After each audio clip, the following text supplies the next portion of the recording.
Let ABCD be a parallelogram such that the coordinates of its three vertices are A, B, C.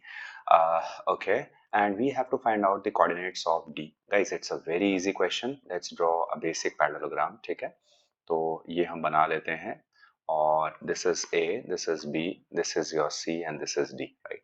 अभी यहाँ पे orientation का फर्क नहीं पड़ेगा, आप इसको कैसे ड्रॉ करते हैं, क्योंकि आप तीन पॉइंट्स के कोऑर्डिनेट्स आपको गिवन है 1,1, let's say B is 3,4, right?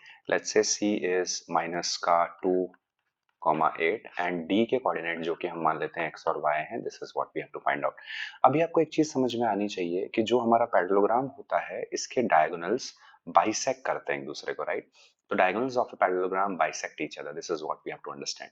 तो अगर पैरेललोग्राम के डायगोनल्स बाइसेक्ट करते हैं, सो ये जो पॉइंट होगा ये मिड पॉइंट होगा AC का भी और BD का भी, यानी इसके कोऑर्डिनेट सेम होंगे. तो अगर हम AC को यूज करके इसके कोऑर्डिनेट्स निकालें, so this should be 1 plus minus 2 divide by 2, यानी minus 2 plus 1 will be minus 1, minus का 1 बाय 2 x कोऑर्डिनेट हो गया इसका. सिमिलरली अगर y कोऑर्डिनेट निकालें 8 प्लस 1 9 बाय 2, यानी जो हमारा मिड पॉइंट है AC का उसके कोऑर्डिनेट्स आ गए माइनस 1 बाय 2 एंड 9 बाय 2.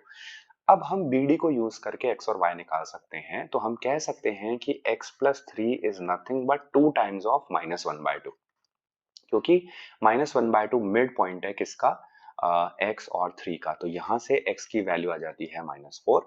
आपको आगे सॉल्व करने की नीड भी नहीं है क्योंकि ए ऑप्शन में आपको -4 दिखाई दे रहा है, this is your right answer. But अगर आपको y भी निकालना हो तो सिमिलरली आप कैलकुलेट कर सकते हो. y plus 4 is nothing but twice of 9 by 2 which is 9. तो यहां से y की वैल्यू आती है 9 minus 4 which is 5. Correct answer is -4,5.